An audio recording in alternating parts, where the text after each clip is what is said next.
The other thing is podcasts. Appearing as an expert on a podcast and being interviewed in front of an audience gets a lot of traffic also. Podcast? No, that'll never work. Welcome to the Active Marketer Podcast, where we talk about how to design, automate, and scale your business to the next level using sales and marketing automation. You can find out all the tips, tactics, and techniques you need to get more customers and sell more stuff over at theactivemarketer.com. Now, here's your host, Barry Moore. Welcome back, listener, to episode 24 of the Active Marketer Podcast. I'm your host, Barry Moore. This week, we've got another really interesting interview with a guest, Kavit Haria from Insider Internet Success, and we're going to talk about all the stages that your leads go through as they work through your business and how you can put automations in to capture, nurture, convert those leads at the different parts of their life cycle throughout your business. Really interesting show, some great takeaway tips.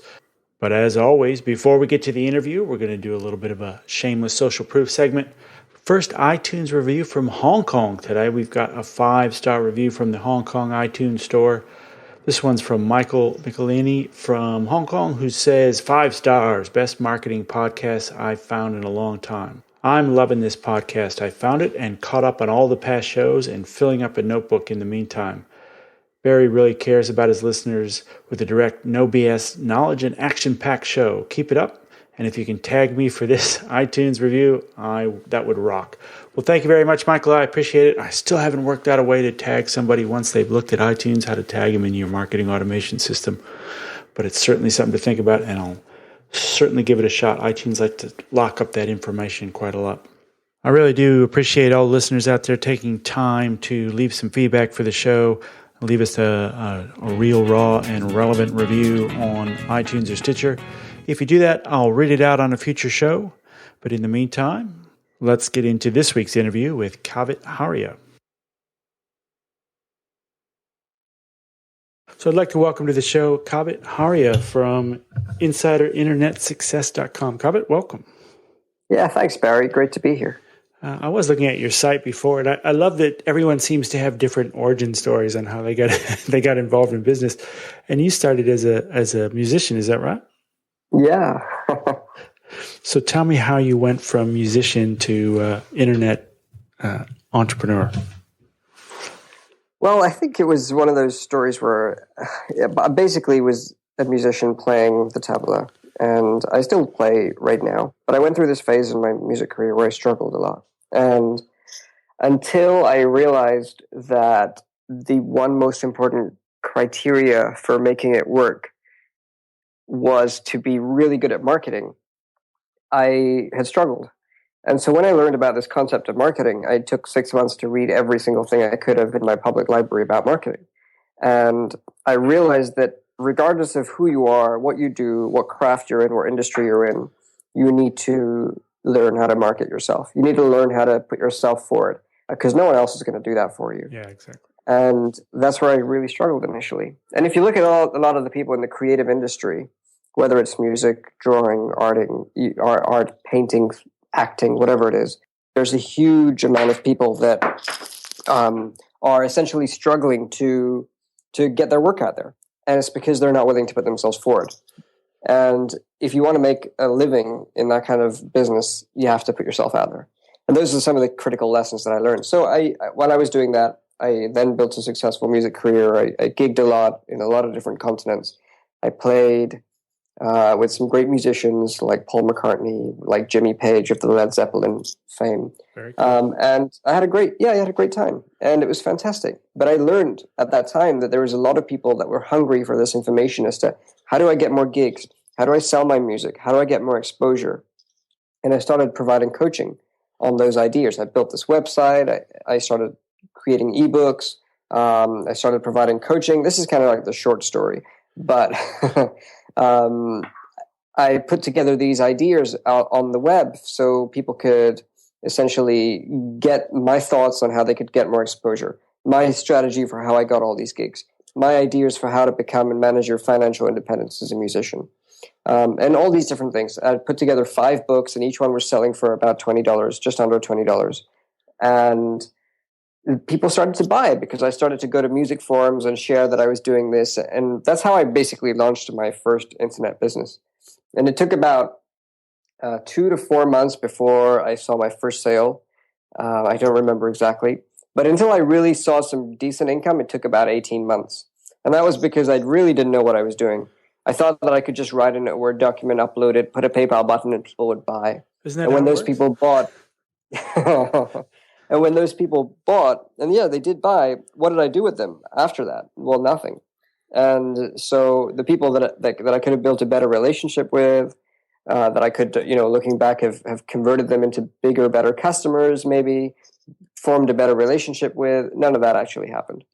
I was just doing what I'd seen somebody else do. And the problem with just watching other people do things and trying to copying them is that you don't really know the psychology behind it. You don't really know the structure of the business that they're building.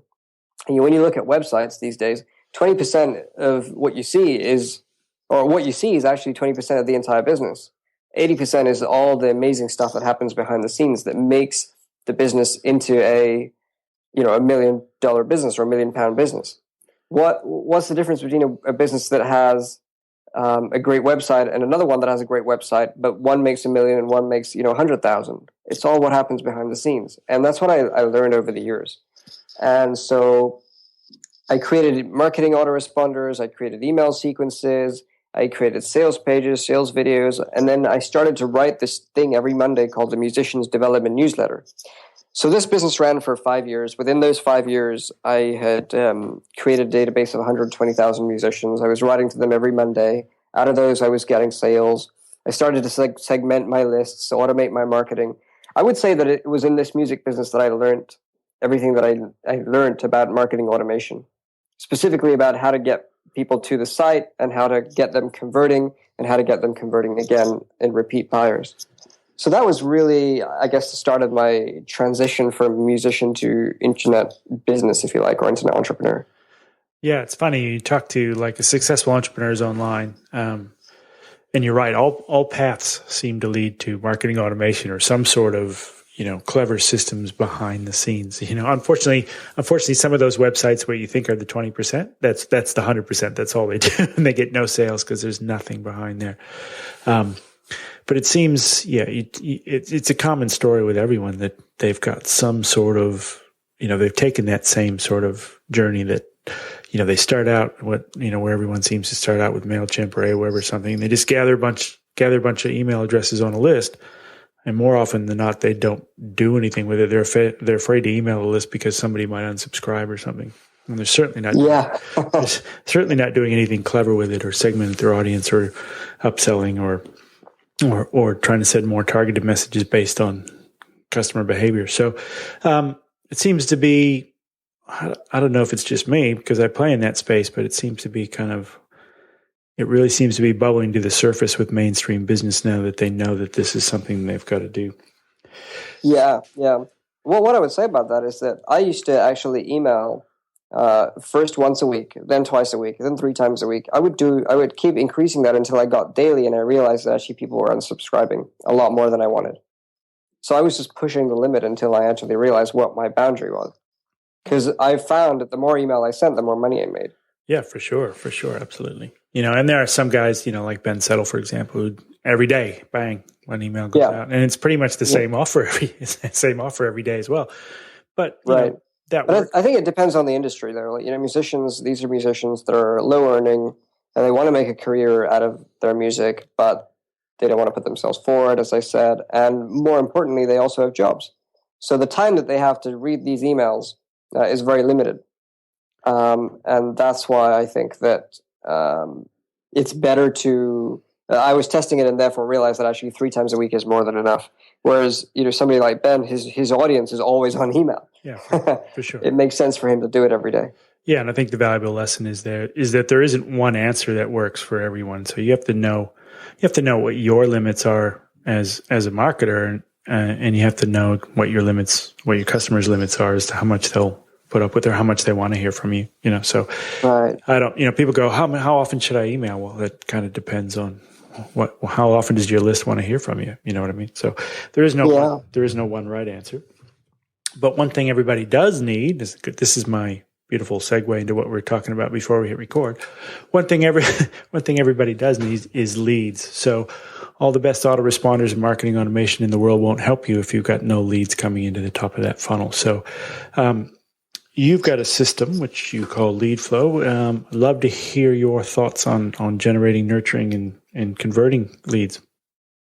Yeah, so lead flow is essentially the framework of any business funnel, in my opinion.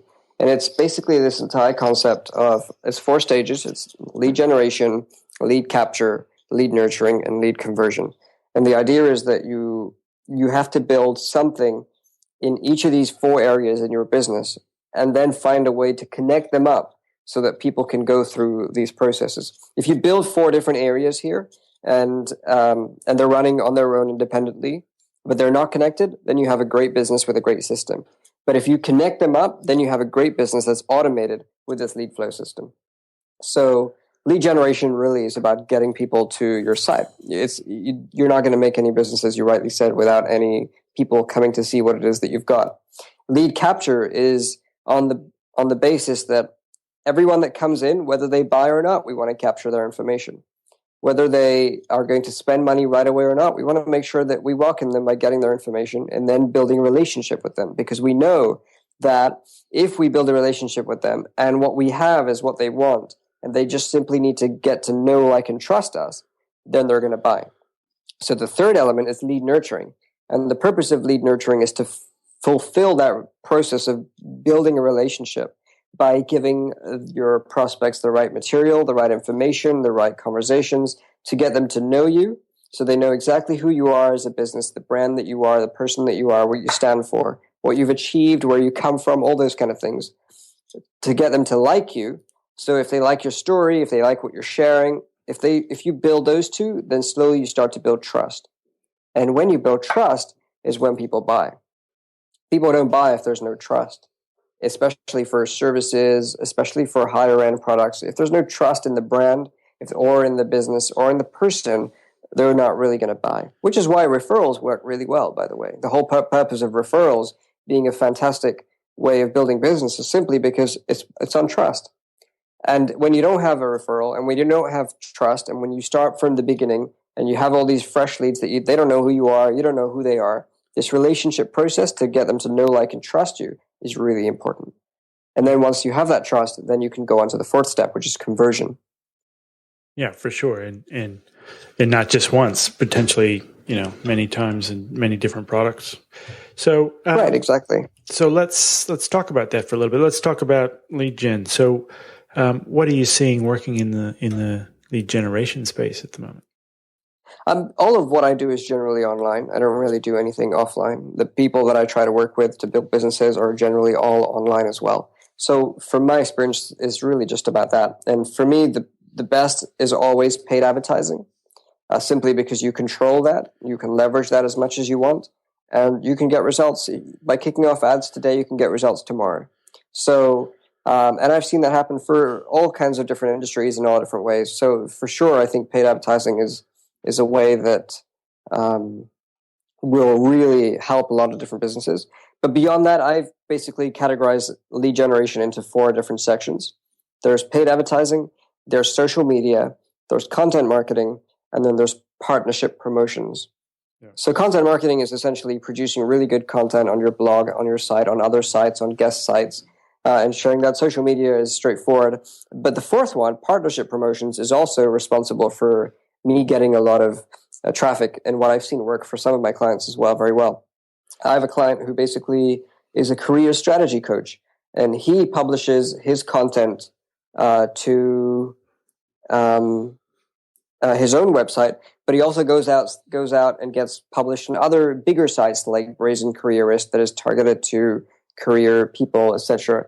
And he sees a flow of traffic that comes from that. So by getting published on those sites, the other thing is podcasts, appearing as an expert, as an author, as a writer, as somebody who's a knowledge expert on a podcast and being interviewed in front of an audience gets a lot of traffic also. Podcast? No, that'll never work. So those are the 2 key out of the 4 that work really well for me, essentially getting traffic to your site. And do you go through any kind of process, with your clients to figure out where the best place to place those ads or to place that content? I mean, are you building customer avatars of their particular customer and go, right, customer avatar is this, and that kind of person is going to hang out in these particular spots? Is there some methodology you go through there?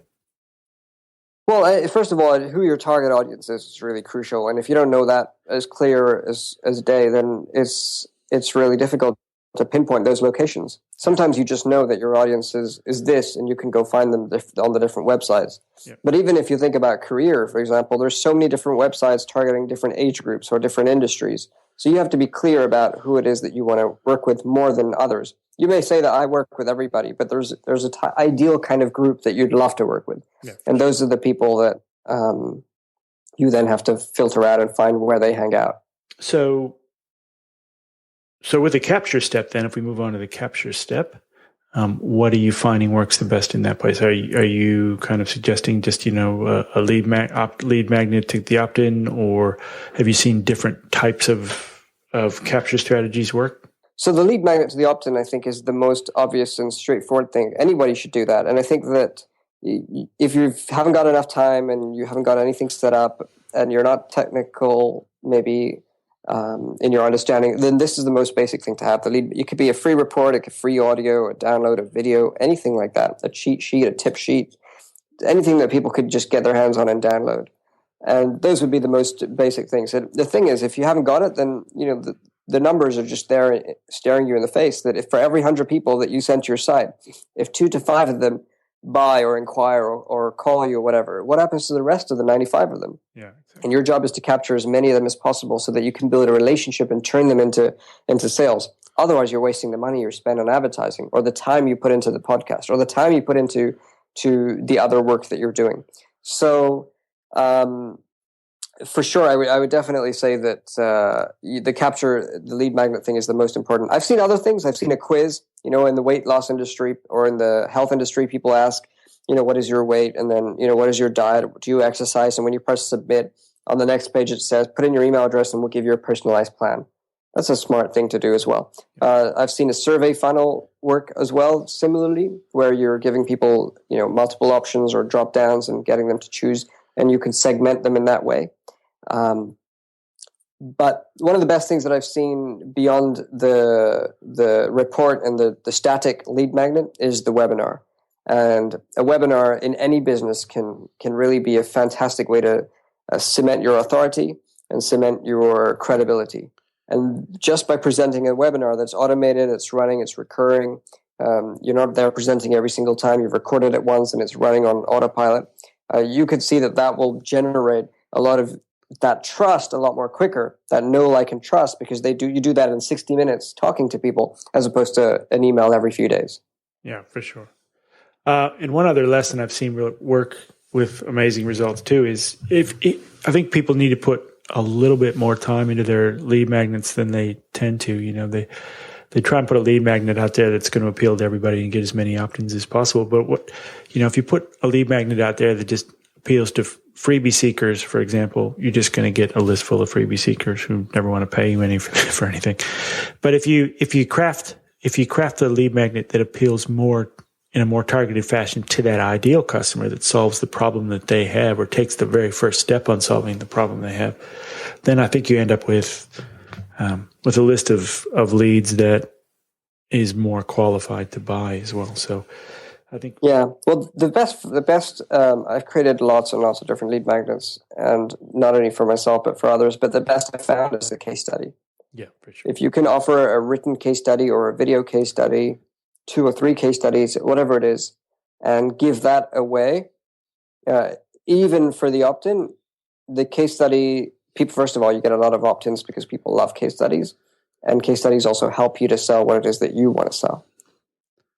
Yeah, for sure. And another thing I've seen work really, really well is one customer had it was quite a big ebook. I think it was like 15,000 words or something. So it wasn't just your 2 or 3 page thing. And they put tons and tons of thought into this book, a lead magnet. And there was lots of quality information in there, but they were just getting no kind of conversions off that at all. Wow. And I think because a lot of the time, those PDF-based downloads, if they're not 2 or 3 pages that someone could easily consume in 10 minutes, they go into the folder to read later and then never to be seen again. So then we turn that ebook into like a 4-part mini course, and bang, all of a sudden, same information, just delivered in a different fashion, and had dramatically better results because people engage with the content more. And instead of just sending them the PDF and forgetting about them, you're sending them an email kind of, every couple of days and say, here's part 2, here's part 3, here's part 4. So you're actually engaging with them more than just the same information, just delivered in a different medium. Had a huge results. Wow. Right. So now that we've captured them, we figured out what the best way to capture our ideal customers. How about nurturing them? What do we do there? Yeah, so nurturing is where I would say all the money is made, or at least 98% of the money is made, because it's those that are going to buy are going to buy. They're going to be converted anyway, but there are 95% of people that come to your site who are not going to, who are not ready essentially to buy. They're the people that you need to communicate with, and so in the nurturing, the best way for it to happen is for you to have an email series. And in that email series, you're communicating very personally to these people. You're automating those emails. But the purpose is that the first few emails are about getting to know you and getting to know them. So asking questions about who they are, directing stuff to them, and then giving them some value so they can like you. And then after that, getting them to trust you. Throughout all of this, you're also promoting what it is that you want them to buy. So you're giving them the links to go and check out a product page. You're giving them the links to go and check out a software or service page, or an application form, whatever it is. But the idea is that you provide them the call to action so that those that are ready to make that jump can do that. And for those that don't, the rest of the email is there to build that relationship. And I generally have email sequences that last months and months, and I simply keep adding on to the back of them to make sure that I'm doing that. Because those email sequences are now automated and running throughout. And the idea is once I've generated it and captured, the email series is doing all the work. I've had people who have been on my database for 3 years coming by after 3 years for the first time. And so if it wasn't for the automation and the email series, they probably wouldn't still know who I am. They would have forgotten, or that day would have gone. Yeah, for sure. So in that particular case, say you've got an email series that goes on for whatever, 6 months or 12 months or whatever. Are you combining that with kind of more timely broadcasts, or is all that content evergreen? You're just letting them flow through that system without touching them at all? I've decided that, especially in my business, that I will have a broadcast day on a Friday, and the rest will be evergreen. Yeah. Otherwise, it's difficult to maintain and manage it. But I use Infusionsoft. Infusionsoft is my favorite tool, and I basically have created different lists. So I'll get all my tags together and then remove the ones that are essentially inside active campaigns. So if they're inside campaigns that are running and they're through those campaigns, I wouldn't include them in any broadcast whatsoever. Yeah. I don't want the broadcast message, which could be a different message, a different sales message, completely something else, to intervene with the sales process that I've designed for someone to go through. Yeah. So you're just isolating them from the broadcast if they happen to be inside in a kind of a concentrated sales sequence. Yeah, exactly. Yeah. Cool. Very cool. And then really no rules there, I guess, around nurturing them. You, like we said earlier, it could be you do that once a week, a couple times a week, just whatever vibes the most with your customers. And a good point you kind of brought up, well, test it, try it out. Start with a week, try twice a week, 3 times a week. Yeah, exactly. Look at your stats inside the system, see what the open rates are and where people start to drop off, that kind of stuff. Right. How often are you going back to that evergreen sequence and kind of tweaking it or looking at it? I'd like to do it more, but it's not happening. I definitely like to do a lot more, but it's not happening. It's sometimes you just want to leave it run and not mess with it, but so every now and then it's good to go in there and see if there's a particular email where everyone drops off, or there's some sort of weird drop off where a couple of weeks get dramatically less opens than others. I've seen that happen as well. All right. So, and then on to the convert phase. So what are we doing there? So the conversion is really all about once the person is ready to buy, the email sequence has got them in their mind to a point where they are really ready to move forward. So the conversion is really just, what do I need to do to tip them over? It could be a sales page with all the information they need. It could be a webinar where you're actually asking them to buy. It could be an order form. It could be an application form. Whatever that act is that they need to take for you to move ahead in your business, that's what goes there. So conversion really isn't, in my opinion, isn't really more than just the elements that are required to tip them over from where they are to the other side, which is where they've purchased or taken the action. And really just depends on what you're doing. So if you're selling e-commerce products online, then it's your store. And people going through the store, maybe it's opening an account, filling out the checkout page. If it's an application form, it's an application form. It could be a sales page for a downloadable product, whatever it is. But you're taking people there to act. As part of that, you want to employ so many different smart things. You want to employ, the scarcity to make sure that people are actually taking action with genuine scarcity. You want to offer the right offer package or discount, basically at the right place at the right time. So your core offer has to be really strong, and that's what I'm talking about right now. But the conversion is the different elements that make that happen. And are you triggering that conversion at specific time periods or based on behavior or links they've clicked on? If they've clicked on this link, then boom, we'll send them this sales message. How are you deciding when it's time to try and convert? It depends on my nurturing. So, like, for example, in the nurturing sequence, if I've decided that I want to send them to a webinar, then I'm going to send them to a webinar, have them watched it, and then only after they've watched it am I going to actually start sending them links to the sales page. Yeah. It could be that I've got a three video series. So only after they've watched three videos, on the fourth video am I going to start sending them to the sales element. Because if they don't consume all 3 videos, they're not going to be ready to buy. So it really just depends on the type of funnel that I've designed, the type of nurturing that I've designed. But you don't want to sell too early either. Because if you appear that you're selling too hard too early, then and they're not ready, they haven't got through the know-like process yet, let alone the like and trust process, then it could be a little bit tricky. So you have to walk through that process.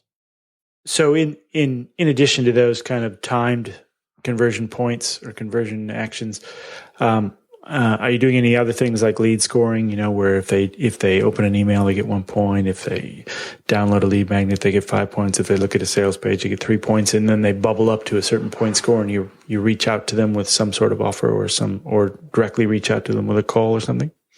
I have to admit that I've set all that up. I just don't do anything with it. So I have it set up so I can see the flags going off or the flames and Infusionsoft and the numbers adding up and everything. But it actually pops up on my screen. I just don't have a good enough system to reach out to them yet. I haven't got that far to design anything like that. It's worked so far well without it, but I'm sure that doing something like that would really help. Fair enough. All right. So you're helping a lot of people do this with their businesses and starting new businesses and coaching them along over a number of months. What kind of common mistakes have you seen from people? Oh, that's a great question. I think that everybody, if they have a really good idea, can succeed if they have clarity, confidence, and certainty. And a lot of people get into it with a lot of doubt. So first of all, the psychological point would be to figure out with as much clarity as possible what your key strategies are and how you want to create your funnel. And if you can do that, then there are still going to be lots of different ideas you can apply to it. But once you've got something down, go for it. Like, don't have doubt about it. Just do it. Have that clarity. Let that clarity lead to confidence, and let that confidence develop some certainty for you. And then that will start to build out a little bit of opportunity for you to grow your business. And I've seen that be a failing point for so many people. But beyond that, there's this idea of rushing to get the sale. And rushing to get the sale is really a very harmful tactic in the short term and in the long term. Because if you build a relationship properly with somebody, they can become customers for life. I mean, literally, they could buy everything that you have, and whenever you launch more stuff, they'll be the first people there to buy it. But if you rush that journey of nurturing and you jump to the sale, you could cause a little issue there. The other thing about nurturing is that you have to be really good at writing emails. And so I always tell everyone that if there's one skill that you really want to commit to learning when you build your business, it's how to be a good email copywriting expert, or a copywriter, as it were. Because if you can write really good emails that are personal, that engage people, that tell a story, that entertain, you will keep people hooked. And if you keep people hooked, you'll build that relationship and you'll develop that trust and you'll turn into sales. So email copywriting is where a lot of people lack and their emails are so bland and boring that nobody wants to read them. But if you spend the time to read a little bit about it and study about it, you'll find that it actually can be responsible for a lot of your sales. And do you have any resources there that you point people to become a better email copywriter? Andre Chaperon, I love his process on autoresponder madness, his soap opera sequences, and Matt Fury. Matt Fury doesn't really write as much anymore, but he is probably one of the oldest email copywriters on the web specifically. I guess email is on the web, but anyway, hey. So yeah, his emails are really good. If you go to Google and type in Matt Fury emails, you'll get all the emails that he's written from the past because he used to document them online, and they're short. And I wish mine could be that short because I always seem to end up writing really long emails. But in such short emails, he managed to get everything across. And he did very, very well with email marketing. Yeah, for sure. And Andre is a dude. He's a weapon. We had him on the show a while back. I love talking to Andre. All right. Fantastic. So someone decides this is what they want to do. What's the best way for them to get started? Essentially, you have to have your idea. Like, figure out what it is that you want to do. I always talk to people, and they're like, "Well, I don't know if I'm ready because I have a raw idea." Well, a raw idea is better than no idea. Yeah. You don't know if your idea is great until you actually spend some time developing and testing it. So don't get bogged down in that idea. But once you have that, then it's really a case of figuring out what your sales funnel is, figuring out what is, if figuring out this idea of what I call A to B. And A is exactly the current reality where people are facing. And B is the ideal reality where they want to go. And your job is to take somebody from A to B. And if you can figure out how you can do that, how you can take somebody from A, their current reality, to B, their ideal reality, and figure out how much that's worth to them, then it's very easy for you to figure out what your sales funnel is, what your pricing, your positioning, and all of those different things that come as a result of it. Yeah, absolutely. And looping back to that raw idea thing, I think I've seen so many people just worry and wring their hands and go back and forth about what their idea is going to be, what their product's going to be, and then they never actually take any action. It's months and months and months before they put anything out into the marketplace. And I think, like you said, it's better to start with a raw idea and get it out there and get some discussion around it with, friends, colleagues, even customers, potential customers. And because you don't know, even if you come up with what you think is your perfect ideal product, and you may put it out there and nobody wants it. So, and that might morph into something that you never thought of and that the customer's more interested in than what you thought they would be interested in. Right, exactly. All right, Kavit. Well, that was great stuff. And just to review that lead flow there, we talked about lead generation. Obviously, you need to get people coming to your website. Once they're there, we need to capture them. Once we've captured those details for that person, we need to nurture them, get them to know, like, and trust us, help them on their journey, and then converting them into a sale and help solve their problem, moving them from point A to point B. Does that about sum it up?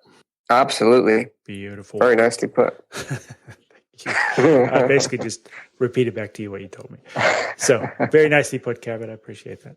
And if people want to find out more about your products and your services and your coaching, where can they find out about that? Yeah, thanks. I offer a service called Automated Business System, which in 12 months, we basically end-to-end take somebody from idea all the way up to $100,000 business in that first year. You can basically read case studies of all of that in a downloadable book at insiderinternetsuccess.com, INSIDER, insiderinternetsuccess.com. And feel free to check that out. And you can reach out to me on Twitter or any other social media. All right, we certainly will do that. We'll have all the links to everything that we mentioned will be in the show notes. And I just want to take this opportunity to thank Kavit for coming on and sharing all his wisdom and experience with us. Thanks, Kavit. Oh, thanks for having me, Barry. It was great. Thanks. I would like to thank Kavit Haria for stopping by and sharing his lead flow system with us. And we will have an overview of lead flow, all the notes, and the outline of what you need to do over on the show notes, which is over at theactivemarketer.com/episode 24. And once again, I want to thank you for taking the time out of your day to join us on the podcast. I really appreciate your time. Would love for you to leave us a review in iTunes or Stitcher. And when you do, let me know. I'll read it out on a future show. In the meantime, I'll see you back here next week for another episode of the Active Marketer Podcast. Thanks, everybody. Thanks for listening to the Active Marketer Podcast. You can find the show notes and all the latest marketing automation news over at theactivemarketer.com.